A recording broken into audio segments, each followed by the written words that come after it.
Miss আসসালামু আলাইকুম। ওয়ালাইকুম আসসালাম। আসসালামু আলাইকুম। মিস আসসালামু আলাইকুম। ওয়ালাইকুম আসসালাম। মিস আসসালামু আলাইকুম। কেমন আছো তোমরা? মিস আলহামদুলিল্লাহ ভালো আছি। মিস আপনি কেমন আছেন? আলহামদুলিল্লাহ ভালো আছি। আমরা অধ্যায় 4 নিয়ে আলোচনা করছি।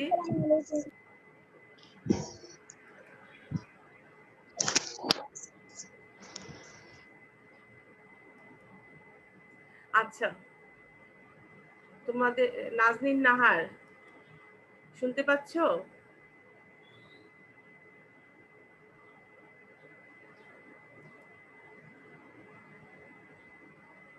আসসালাম।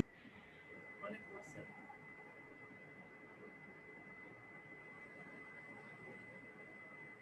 আমিনা, রোল 5। জি মিস। একটু পড়ো। আসসালাম।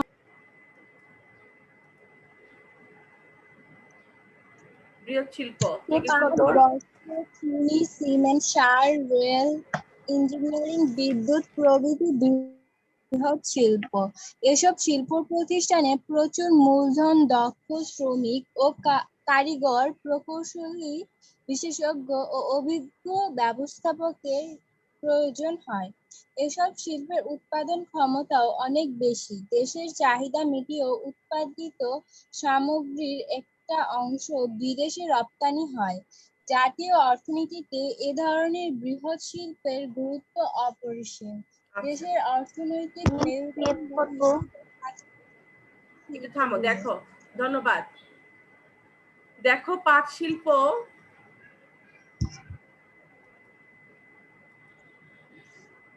শিল্প বস্ত্র শিল্প, চিনি শিল্প, সিমেন্ট, সার, রেল, ইঞ্জিনিয়ারিং, বিদ্যুৎ, এই শিল্পগুলো হচ্ছে বৃহৎ শিল্প। তোমাদের অবজেক্টিভ যখন আসবে,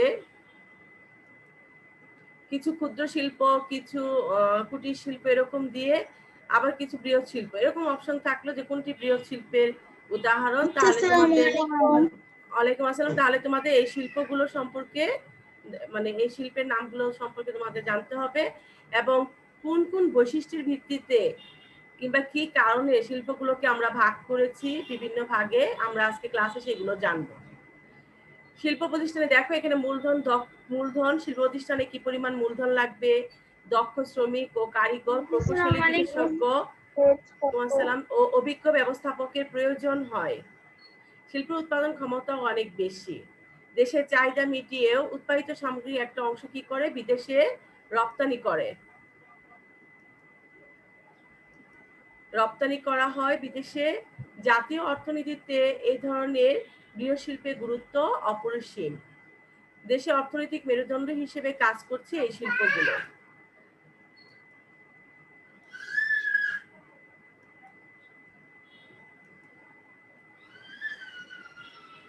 তাহলে এখান থেকে আমরা প্রশ্ন পাবো, বৃহৎ শিল্প কি? পাবো বৃহৎ শিল্পের উদাহরণগুলো লিখো কিংবা কয়েকটি বৃহৎ শিল্পের নাম উল্লেখ করো। বৃহৎ শিল্পের কয়েকটি বৈশিষ্ট্য তুলে ধরো। এখানে এটুকুর মধ্যে আমরা বৈশিষ্ট্য পেয়েছি, এগুলো রোমান সংখ্যা 1, 2, 3 দিয়ে তোমরা লিখবে।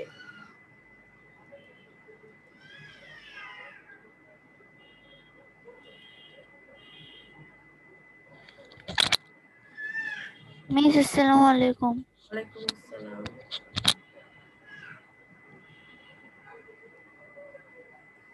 নাইলা সুলাইমান, শুনতে পাচ্ছ? জি মিস। হ্যাঁ, পড়ো।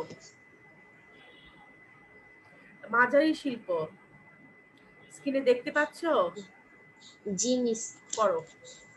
মাঝারি শিল্প, যেসব শিল্প প্রতিষ্ঠানে 1.5 কোটি টাকার অধিক মূলধন খাটে সেগুলোকে সাধারণত মাঝারি শিল্প বলে গণ্য করা হয়। যেমন হালকা engineering, silk, ceramic, cold storage বা হিমাগার প্রভৃতি। দেশের চাহিদা পূরণ ও অনেক লোকের কর্মসংস্থানের মাধ্যমে এ ধরনের শিল্প জাতীয় অর্থনীতিতে গুরুত্বপূর্ণ ভূমিকা পালন করে। তারপর ক্ষুদ্র শিল্প পড়ো। ওকে মিস। ক্ষুদ্র শিল্প, দেড় কোটি টাকার কম মূলধন খাটে যে কারখানা বা শিল্প প্রতিষ্ঠানে তাকে ক্ষুদ্র শিল্প ধরা হয়। চাল কল, ছোট ছোট জুতা বা প্লাস্টিক কারখানা, খাদ্য প্রক্রিয়াজাত শিল্প এর উদাহরণ। আচ্ছা, ধন্যবাদ। তাহলে কি আমরা মাঝারি শিল্প বলতে কি বুঝবো? যেসব শিল্প প্রতিষ্ঠানে 1.5 কোটি টাকার অধিক মূলধন খাটে সেগুলো কি আমরা সাধারণ মাঝারি শিল্প বলবো। কি ধরনের শিল্পের মাঝারি শিল্পের উদাহরণগুলো কি কি? হালকা engineering, silk, ceramic, cold storage বা হিমাগার, এইসব শিল্পগুলো মাঝারি শিল্পের আওতাভুক্ত। দেশের চাহিদা পূরণ, অনেক লোকের কর্মসংস্থানের মাধ্যমে এই ধরনের শিল্প জাতীয় অর্থনীতিতে কি করছে? গুরুত্বপূর্ণ ভূমিকা পালন করছে।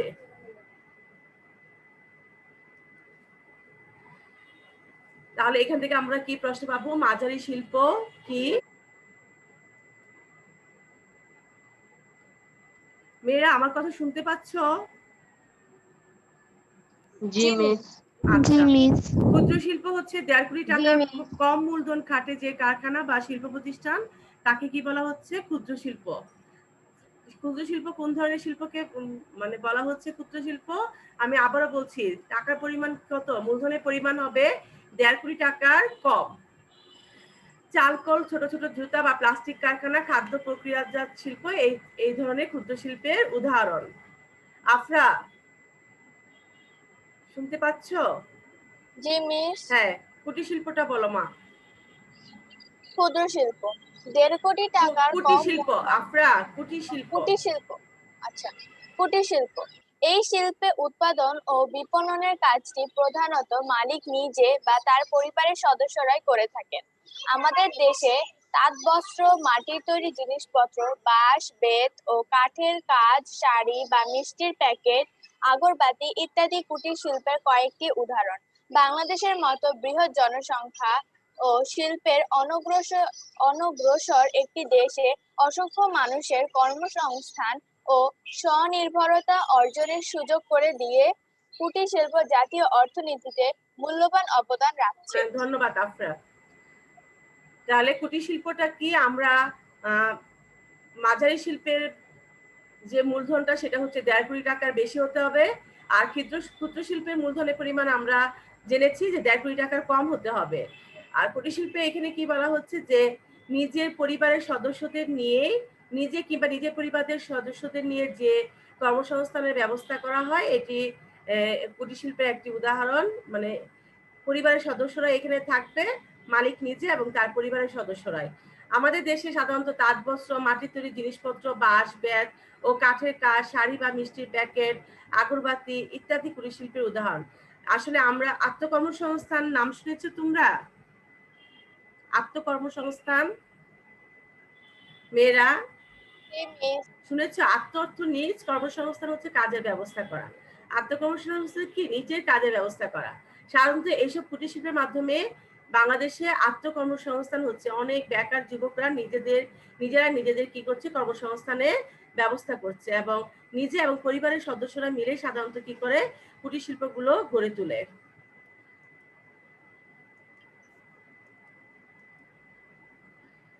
বাংলাদেশের অর্থনীতিতে শিল্পের অবদান। আনিকা পড়ো।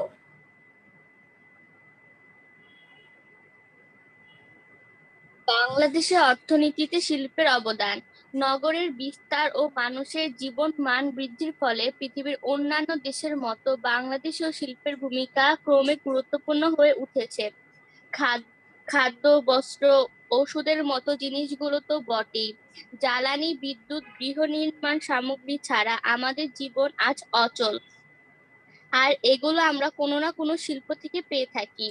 কৃষির পর দেশের বিরাট সংখ্যক মানুষের জীবিকার সংস্থানও হচ্ছে এই শিল্প খাত থেকে। এর অভাবে দেশের বেকারত্বের হার আরো বেড়ে যেতে পারে। সাম্প্রতিককালে বাংলাদেশে গার্মেন্টস শিল্পের প্রসার লক্ষ লক্ষ মানুষ, বিশেষ করে নারীদের জন্য কর্মসংস্থানের সুযোগ করে দিয়েছে। এটি দেশের সামাজিক অগ্রগতিতেও ভূমিকা রাখছে। শিল্প খাতে কর্মসংস্থানের সুযোগ মানুষকে শিক্ষা ও প্রযুক্তির প্রতি আগ্রহী করে তুলছে। আধুনিক তথ্য প্রযুক্তির ব্যবহার দেশের গণ্ডি ছাড়িয়ে আমাদের বিশ্ব নাগরিক হিসেবে ভাবতে উদ্বুদ্ধ করেছে। হ্যাঁ, ধন্যবাদ।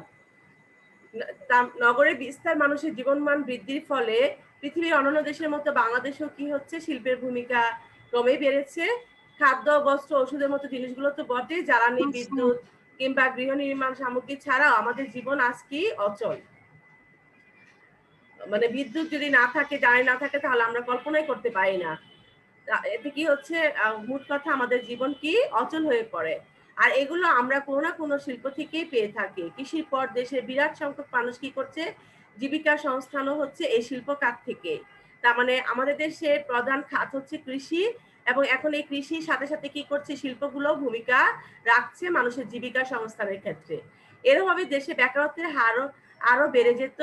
সাম্প্রতিককালে বাংলাদেশের গার্মেন্টস শিল্পের প্রসার লক্ষ লক্ষ মানুষ কি করছে, বিশেষ করে নারীদের জন্য কর্মসংস্থানের সুযোগ করে দিয়েছে। তার মানে আমরা যারা শিক্ষিত হচ্ছি, প্রতি বছরই মাস্টার্স কমপ্লিট দিয়ে কিংবা গ্রাজুয়েশন করে যারা বের হচ্ছে, সেই অনুযায়ী মানে সরকারি কিংবা বেসরকারি চাকরির খুব একটা তেমন মানে সিট খালি হচ্ছে না, কোঠা। যতজন পাশ করছে তার চেয়ে অনেক কম হচ্ছে চাকরির ব্যবস্থা। তাহলে এই যে বেকারত্ব, এই বেকারত্বগুলো এই শিল্পের মাধ্যমে বিভিন্ন এই যে লোক সংখ্যা, বেকার যে লোক যারা বেকারত্ব সময় কাটাচ্ছে, তারা এই শিল্পে কাজ করে তাদের কর্মসংস্থানের ব্যবস্থা করছে এবং বেকারত্ব দূর করছে।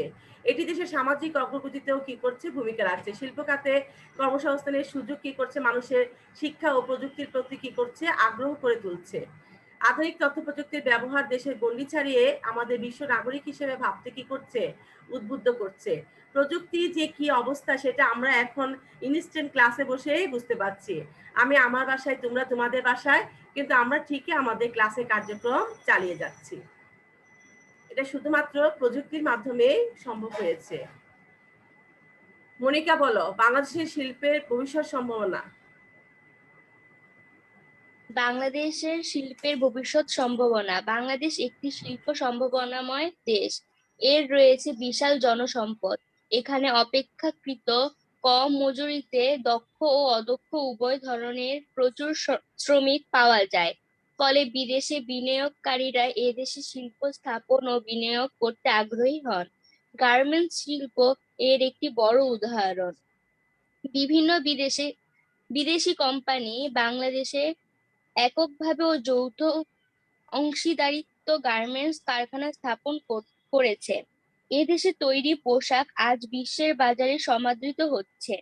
গার্মেন্টস ছাড়াও অন্যান্য শিল্পেও বিদেশিরা পুঁজি বিনিয়োগ করতে আগ্রহ দেখাচ্ছে। বিদেশি বিনিয়োগকারীদের আকৃষ্ট করতে সরকার দেশে কয়েকটি রপ্তানি প্রক্রিয়াকরণ এলাকা প্রতিষ্ঠা করেছে। তাছাড়া বন্দর ও পরিবহন সুবিধা বৃদ্ধি, বিদ্যুৎ ও গ্যাস সরবরাহ ব্যবস্থার উন্নতি, ওয়ান স্টপ সার্ভিস চালু করার মাধ্যমেও বাংলাদেশ শিল্প খাতে বিদেশি বিনিয়োগকে উৎসাহিত করছে। এসব পদক্ষেপের ফলে আগামীতে দেশে নানা ধরনের শিল্প কারখানা গড়ে ওঠার সম্ভাবনা দেখা যাচ্ছে। ইদানিং বিদেশে কর্মরত বাংলাদেশিদেরও অনেক তাদের অর্জিত অর্থ দেশে শিল্প প্রতিষ্ঠায় বিনিয়োগ করতে আগ্রহ দেখাচ্ছেন। এভাবে বাংলাদেশের একটি শিল্প সমৃদ্ধ মধ্য আয়ের দেশ হওয়ার সম্ভাবনা ক্রমে উজ্জ্বল হয়ে উঠছে। এর ফলে শুধু যে দেশে দারিদ্র্য হ্রাস ও বেকার সমস্যারই সমাধান হবে তাই নয়, সাধারণভাবে মানুষের আর্থিক অবস্থার উন্নতি এবং জাতীয় অর্থনীতিতেও শক্তিশালী হবে। ধন্যবাদ। দেখো, লাস্টে যে কথাটা বলছে যে দারিদ্র হ্রাস ও বেকার সমস্যার সমাধান হবে তা নয়, সাধারণভাবে আর্থিক অবস্থার উন্নতি ও জাতীয় অর্থনীতিও শক্তিশালী হবে।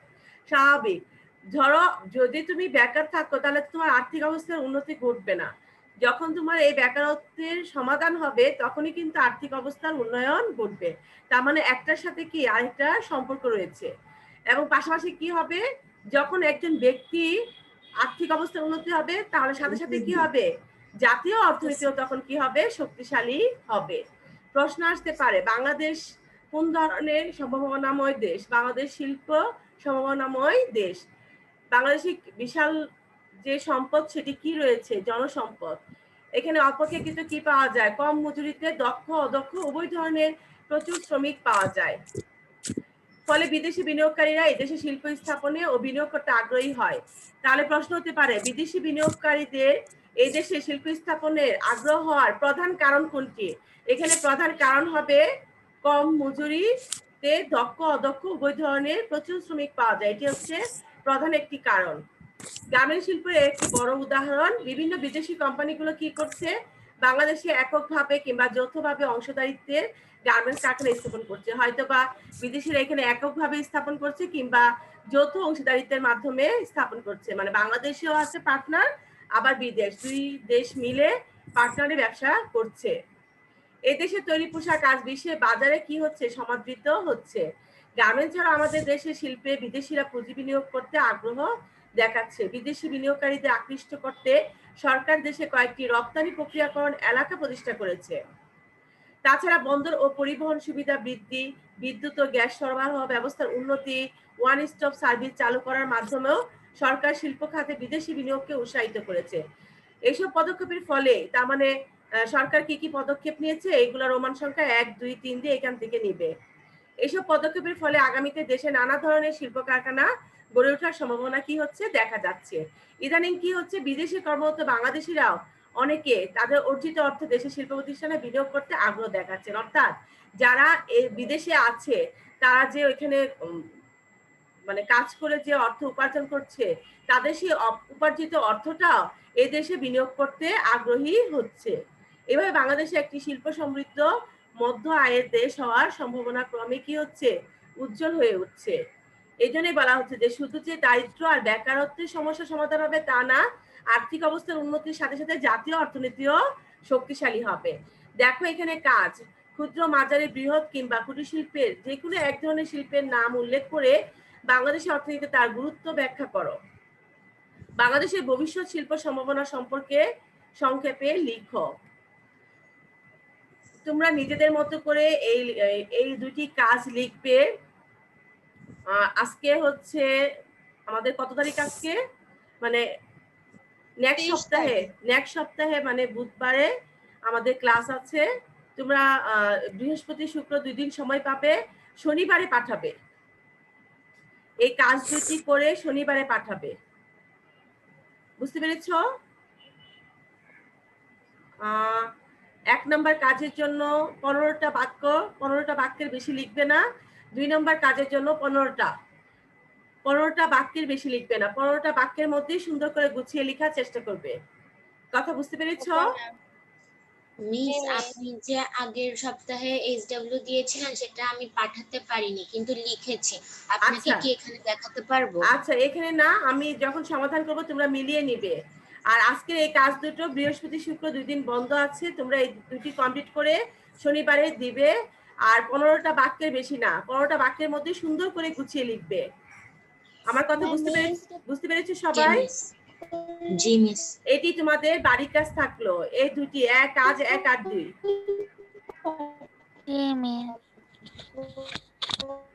দেখো বাংলাদেশের আমদানি ও রপ্তানি।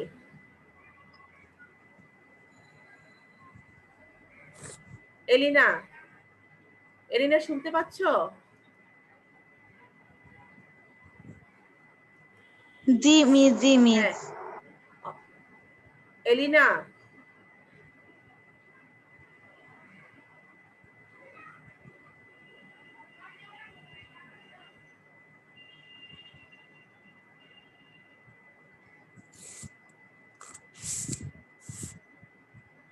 মাইশা,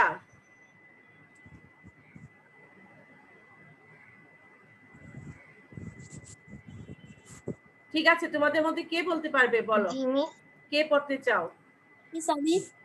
পড়ো।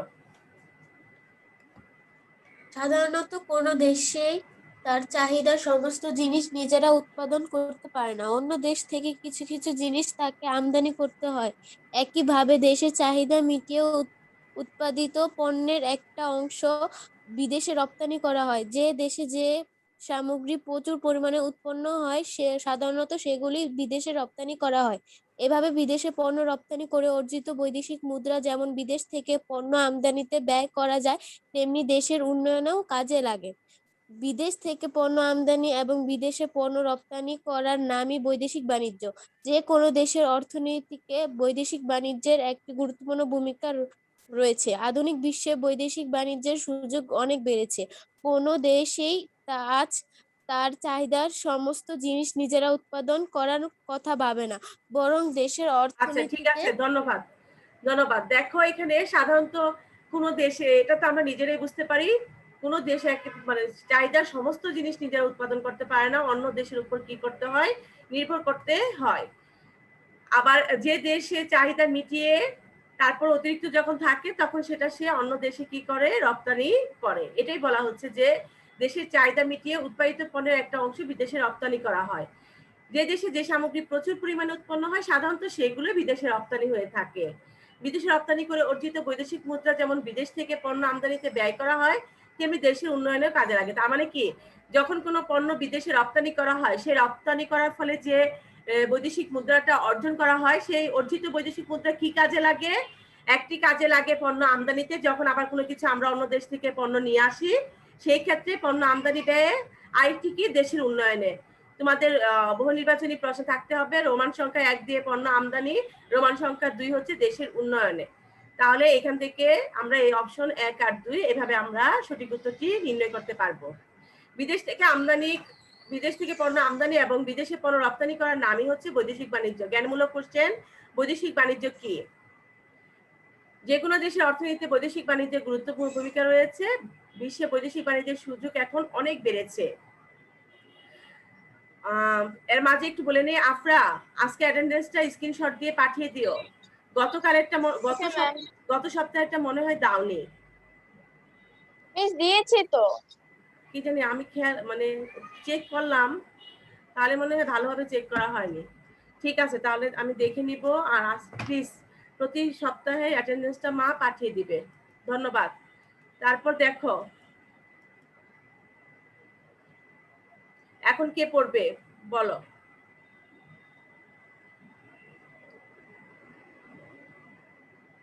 এখন কে পড়তে চাচ্ছ?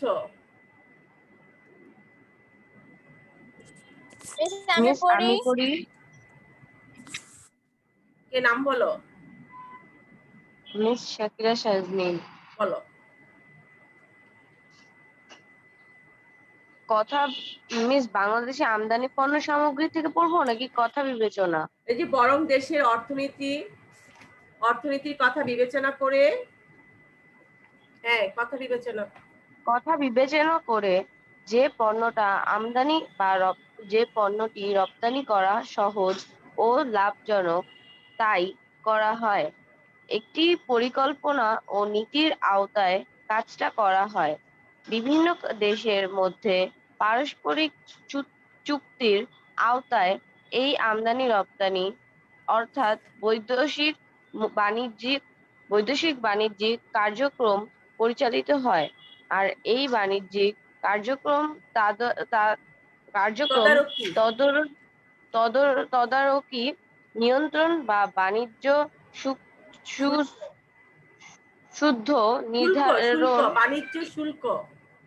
শুল্ক নির্ধারণ ইত্যাদি বিষয়গুলো দেখার জন্য রয়েছে কতগুলো আন্তর্জাতিক ও আঞ্চলিক সংস্থা বা সংগঠন। যেমন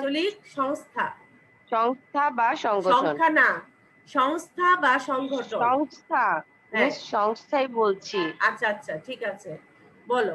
যেমন বিশ্ব বাণিজ্য সংস্থা, ওয়ার্ল্ড ট্রেড অর্গানাইজেশন WTO, দক্ষিণ এশিয়া মুক্ত বাণিজ্য এলাকা, south Asian free trade area SAFTA প্রভৃতি। যে দেশের আমদানির চেয়ে রপ্তানির পরিমাণ বেশি তাকে উন্নত দেশ ধরা হয়। আচ্ছা, ধন্যবাদ শাকিরা শাজনীন, তোমাকে অনেক ধন্যবাদ। ঠিক আছে, তাহলে দেখো যে মানে আমদানি রপ্তানি ক্ষেত্রে অর্থাৎ বৈদেশিক বাণিজ্যিক কার্যক্রম পরিচালনার জন্য কি রয়েছে, পরিকল্পনা ও নীতির আওতায় এই কাজগুলো করে হয়ে থাকে। এবং বিভিন্ন দেশের মধ্যে থাকে কিছু পারস্পরিক চুক্তি। এই যে বাণিজ্যিক কার্যক্রমগুলো তদারকি করা কিংবা নিয়ন্ত্রণ কিংবা বাণিজ্য শুল্ক নির্ধারণ এইসব কিছু দেখার জন্য আন্তর্জাতিক ও আঞ্চলিক সংস্থা সংগঠন রয়েছে, যেটিকে একটিকে বলা হচ্ছে ওয়ার্ল্ড ট্রেড অর্গানাইজেশন, অন্যটি হচ্ছে south Asian free trade area. আমরা কোন দেশকে উন্নত দেশ বলবো? যে দেশ আমদানির চেয়ে রপ্তানির পরিমাণ বেশি, অর্থাৎ আমদানির চেয়ে রপ্তানি করে বেশি, সেই দেশকে আমরা উন্নত দেশ বলে বিবেচনা করব। বাংলাদেশে আমদানি পণ্য সামগ্রী, এটা কে বলবে? আমি বলি, হ্যাঁ বলো। বাংলাদেশের আমদানি পণ্য সামগ্রী। বাংলাদেশ পৃথিবীর বিভিন্ন দেশ থেকে নিয়মিত যেসব পণ্য আমদানি করে সেগুলো হলো চাল, গম, ডাল, তৈলবীজ, তুলা, অপরিশোধিত পেট্রোল ও পেট্রোলিয়ামজাত দ্রব্য, ভোজ্য তেল, সার, কৃষি ও শিল্প যন্ত্রপাতি, সুতা প্রভৃতি। আর যেসব দেশ থেকে এসব সামগ্রী আমদানি করা হয় তার মধ্যে রয়েছে চীন, ভারত, জাপান, সিঙ্গাপুর, দক্ষিণ কোরিয়া, মালয়েশিয়া, যুক্তরাজ্য, যুক্তরাষ্ট্র, ফ্রান্স ও জার্মানি। সরকারি ও বেসরকারি উভয় খাতে এই আমদানি বাণিজ্য চলে। বাংলাদেশ অর্থনৈতিক সমীক্ষা অনুযায়ী গত 2012 থেকে 2013 অর্থ বছরে বাংলাদেশ বিদেশ থেকে 34,084 মিলিয়ন ডলারের পণ্য সামগ্রী আমদানি করেছে। 2013 থেকে 2014 অর্থ বছরে আমদানি ব্যয় হয়েছে মোট 40,732 মিলিয়ন মার্কিন ডলার। 2014 থেকে 15 অর্থ বছরে আমদানি ব্যয় হয়েছে 40,704 মিলিয়ন মার্কিন ডলার। 2015 থেকে 16 অর্থ বছরে 42,921 মিলিয়ন মার্কিন ডলার। 2016 থেকে 17 অর্থ বছরে 47,005 মার্কিন ডলার এবং 2018 থেকে 2019 অর্থ বছরে 56,060 মিলিয়ন মার্কিন ডলার। এর মধ্যে সবচেয়ে বেশি আমদানি করা হয়েছে চীন থেকে। আচ্ছা, ধন্যবাদ। তাহলে দেখো এখানে যে পণ্য সামগ্রী, কি কি পণ্য সামগ্রী আমদানি করা হয়, আসলে আমাদের তেমন উন্নত দেশ না। দেখো এখানে আমরা চাল, গম, ডাল, তৈলবীজ, তুলা, অপরিশোধিত পেট্রোলিয়ামজাত দ্রব্য, ভোজ্য তেল, সার, কৃষি, শিল্প যন্ত্রপাতি, সুতা, দেখো কত কিছু আমাদের কি করা লাগছে, আমদানি করা লাগছে। আর এই যে দেশ থেকে এইসব সামগ্রী আমদানি করা হয় তার মধ্যে দেখো আমরা কোন কোন দেশের উপর নির্ভরশীল: চীন, ভারত, জাপান, সিঙ্গাপুর, দক্ষিণ কোরিয়া, মালয়েশিয়া, যুক্তরাষ্ট্র, যুক্তরাজ্য, ফ্রান্স ও জার্মানি। এইসব দেশের উপর আমাদের কি হতে হয়? নির্ভরশীল হতে হয়। সরকারি ও বেসরকারি উভয় খাতে আমদানি বাণিজ্য চলে। বাংলাদেশের অর্থনৈতিক সমীক্ষা অনুযায়ী এই যে আমাদের কত ডলারগুলো আমরা এই আমদানি খাতে ব্যয় করি, কত মার্কিন ডলার, এখানে যেগুলো আছে তোমাদের অবজেক্টিভ গুলোর জন্য তোমরা ভালো করে এগুলো পড়বে, যেগুলো তথ্য দেওয়া আছে। এবং প্রশ্ন এটা হতে পারে যে কোন দেশ থেকে আমরা সবচেয়ে বেশি আমদানি করে থাকি? চীন থেকে আমরা সবচেয়ে বেশি আমদানি করে থাকি। আমি তোমাদেরকে আজকে শুধু আলোচনার প্রেক্ষিতে প্রশ্নগুলো ধারণা দিচ্ছি, যেহেতু দুইটি কাজ দিয়েছি এই জন্য আর নতুন করে আজকে কোনো প্রশ্ন দিব না।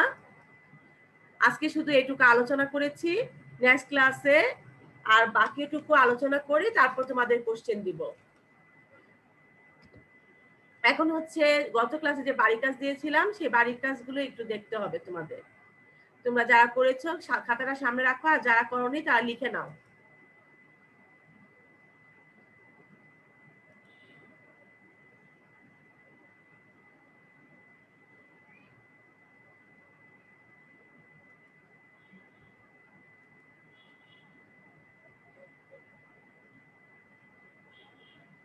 দেখো প্রশ্ন, আমাদের 1 নম্বর প্রশ্ন ছিল দেশকে উন্নত করার ক্ষেত্রে আমাদের করণীয় কি?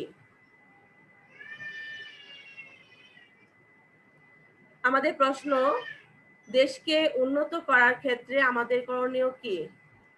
মেয়েরা দেখতে পাচ্ছ স্ক্রিনে? জি মিস। পড়ো তো 1 নম্বর প্রশ্ন উত্তরটা পড়ো। দেশকে উন্নত করার করতে হলে আমাদের জাতীয় অর্থনীতিকে সবল ও গতিশীল করে তুলতে হবে। তার জন্য কৃষি, শিল্প, ব্যবসা বাণিজ্য সকল ক্ষেত্রে আমাদের উন্নত করতে হবে। আচ্ছা, ধন্যবাদ। 2 নম্বর কোশ্চেন, দেখো অর্থনৈতিক কার্যক্রম কি অথবা অর্থনৈতিক কার্যক্রম বলতে কি বোঝায়? অর্থনৈতিক মূল্য রয়েছে এমন যে কোনো কাজ, সেবা বা বিনিময়কে অর্থনৈতিক কার্যক্রম বলা হয়। তার মানে যে কোনো সেবার বিনিময় যে মূল্যটা থাকবে সেটাকে অর্থনৈতিক কার্যক্রম বলা হবে। যেমন আমার মা সেলাই করে, আমাকে যদি জামা বানায় দেয় তাহলে সেটা কি হবে না, এবং এর বিনিময়ে যদি কোনো অর্থ না নেয় তাহলে সেটা অর্থনৈতিক কার্যক্রম হবে না। কিন্তু আমার মা সেলাই করে অন্য কারো কাছ থেকে যদি মজুরি নেয় তখন সেটা কি হবে, অর্থনৈতিক কার্যক্রম বলে গণ্য হবে। কারণ সেখানে কি রয়েছে, সেবা বিনিময়ের মাধ্যমে কি হচ্ছে, অর্থনৈতিক মূল্য রয়েছে। জামা বানিয়ে দিচ্ছে সেটা সেবা হচ্ছে, কিন্তু এটা বিনিময়ে কি করছে, অর্থ নিচ্ছে। তার মানে সেবার বিনিময়ে যে অর্থনৈতিক মূল্য আছে সেটাকে আমরা অর্থনৈতিক কার্যক্রম বলে গণ্য করব। 3 নম্বর কোশ্চেন দেখো, অর্থনৈতিক কার্যক্রমকে কয় ভাগে ভাগ করা যায়, কি কি? যে কোনো দেশের অর্থনৈতিক কার্যক্রমকে 2 ভাগে ভাগ করা যায়। একটি হচ্ছে অনানুষ্ঠানিক অর্থনৈতিক কার্যক্রম, আরেকটি হচ্ছে আনুষ্ঠানিক অর্থনৈতিক কার্যক্রম। একটু মাঝখানে কথা বলছিস। আফরা, তুমি কি ওই আমাদের যে 7 এর যে গ্রুপটা আছে সেই গ্রুপে দিয়েছিলে অ্যাটেন্ডেন্সটা? No ma'am. আমার মেসেঞ্জারে? জি মিস। আচ্ছা, গ্রুপে দাওনি? মানে আমরা যে মানে আমাদের সাবজেক্টের জন্য যে একটা গ্রুপ করেছিলাম সেখানে দাওনি? নো মিস, আমি আপনার পার্সোনাল আইডিতে দিয়েছি। আচ্ছা, ঠিক আছে। শোনো, আমি তোমাদের যে 2টি কাজ দিয়েছি না, আমরা যে সমাজের জন্য মানে বাংলাদেশ ও বিশ্ব পরিচয়ের জন্য একটা গ্রুপ করেছি না আফরা, শুনতে পাচ্ছ? জি মিস। আমরা যে বাংলাদেশ ও বিশ্ব পরিচয়ের জন্য একটা গ্রুপ করেছি না, যে সবকিছু ওইটাতে দিও। এই যে বাড়ির কাজগুলো দিয়েছি না, শুধুমাত্র পরীক্ষা, ভালো করে খেয়াল করো, যখন পরীক্ষা নিব তখন তোমরা আমার আইডিতে দিবে, যেন কেউ না দেখতে পারে। আর যখন আমি বাড়ির কাজ দিব তখন সেটা আমাদের গ্রুপে দিবে। তাহলে কি হয় জানো, আমার খাতা দেখতে সুবিধা হয়। কারণ আমার তো 9, 10, ক্লাস 1, তারপর তোমরা মানে ক্লাস 1 এর যে অঙ্কগুলো দিচ্ছি চেক করি না, সবগুলো না কমপ্লিট হয় না। অনেক সময় বাচ্চারা বলে ম্যাডাম আমারটা তো দেখা হয়নি, আমি আসলে বুঝতে পারি না, মানে অনেক জমে যায় এতগুলো স্টুডেন্টের। এই জন্য আলাদা আলাদা করা মানে হচ্ছে কি, আমি শুধু ওই সাবজেক্টের গ্রুপে ঢুকিয়ে আমি সুন্দর করে চেক করতে পারবো, শুধুমাত্র আমার চেকের সুবিধার জন্য এটা করা। তাহলে তোমরা একটু ওইখানে দিয়ে দিও আফরা। জি মিস। মেয়েরা সবাই, আফরা তুমি একটু অন্যদেরকে সহযোগিতা করো, ওই গ্রুপে অ্যাড করে নিও যারা এখনো অ্যাড হয়নি। কাজ 2টি ওইখানে দিয়ে দিবে, ঠিক আছে? ওই কাজ 2টি কেন করাচ্ছি, এইচডব্লিউ কি করে ওই গ্রুপে দিব? হ্যাঁ গ্রুপে দিবে। গ্রুপে দিলে আমার দেখার, আমার খাতা দেখার সুবিধার জন্য গ্রুপ করা হয়েছে, অন্য কোনো উদ্দেশ্য না, শুধুমাত্র খাতা দেখার জন্য। এটা গেল একটা কথা। আরেকটি কথা হচ্ছে, ওই আফরা বলছিল যে পরীক্ষা তো খাতা দেখে ফেলবে, এই জন্যই যখন পরীক্ষা নিব শুধুমাত্র তখন আমার পার্সোনাল আইডিতে দিবে। আর হচ্ছে কি বলতে চেয়েছিলাম, ও কাজটা গুরুত্ব দিচ্ছি কেন, কারণ আমরা পরীক্ষা নিব ঈদের পরে, এজন্য তোমাদেরকে যে কাজগুলো দিব তোমরা গুরুত্ব সহকারে করবে এবং আমার এখানে পাঠিয়ে দিবে, ঠিক আছে? এখন খেয়াল করো 4 নাম্বার কোশ্চেন, অনানুষ্ঠানিক অর্থনৈতিক কার্যক্রম বলতে কি বোঝায়? যেসব কাজের জন্য পূর্ব মজুরি নির্ধারিত নয়, করের আওতায় আনাও কঠিন, এবং যেসব অর্থনৈতিক কার্যক্রম সরকার কর্তৃক নিয়ন্ত্রিত নয়। সংক্ষেপে অনানুষ্ঠানিক অর্থনৈতিক কার্যক্রম বলতে সেগুলোকেই বোঝায়, যেমন নিজের জমি, দোকান বা ব্যবসা প্রতিষ্ঠানের কাজ, গৃহস্থালী কর্ম, হকারি, দিনমজুরি প্রভৃতি। যারা এইসব কাজে নিয়োজিত তাদের কি কোনো মজুরি নির্ধারিত হয় না এবং তাদেরকে করের আওতায় আনা হয় না। যে ট্যাক্স, সরকারকে যে ট্যাক্স দিতে হয়, সরকার এইসব যারা কাজে নিয়োজিত তাদেরকে ট্যাক্সের আওতায় আনাও কঠিন।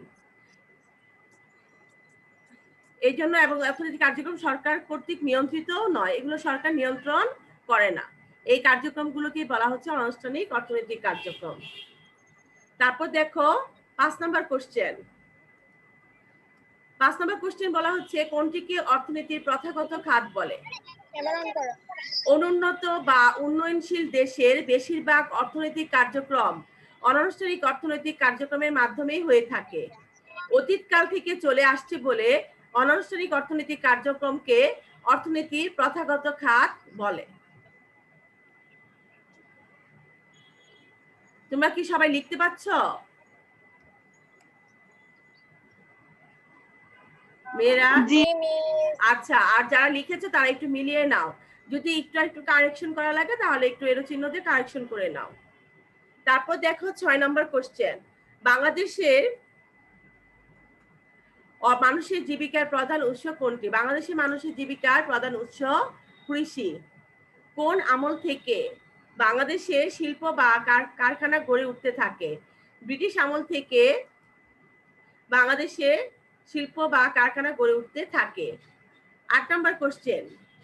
দেশকে উন্নয়ন করার ক্ষেত্রে শিল্পের ভূমিকা কি? দেশকে উন্নয়ন করার ক্ষেত্রে শিল্পের ভূমিকা খুবই গুরুত্বপূর্ণ। 9 নম্বর কোশ্চেন। 9 নম্বর কোশ্চেন হচ্ছে আনুষ্ঠানিক অর্থনৈতিক কার্যক্রম বলতে কি বোঝায়? তুমি একটু লিখে নাও। যেসব কাজের জন্য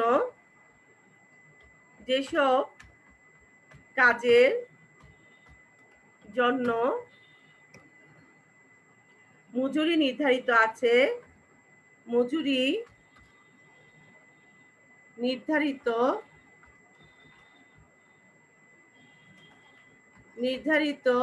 আছে, করের আওতায় আনা হয়, মানে আনুষ্ঠানিক অর্থনৈতিক কার্যক্রমের অপোজিট, করের আওতায় আনা হয়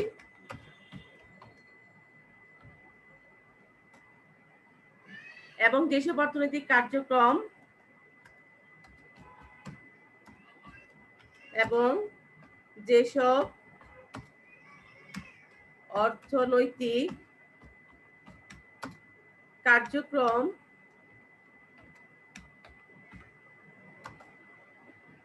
সরকার কর্তৃক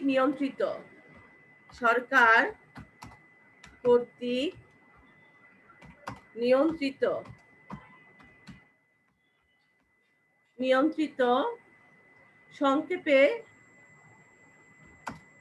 সংক্ষেপে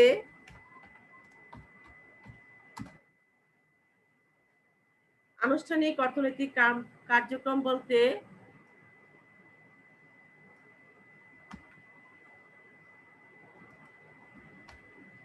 সেগুলোকেই বোঝায়।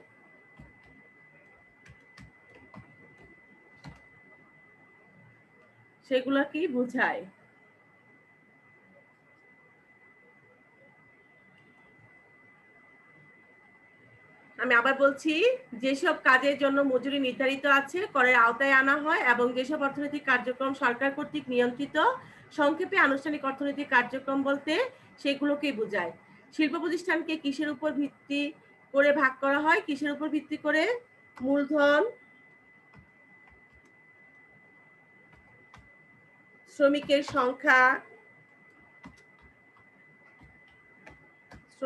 সংখ্যা ইত্যাদির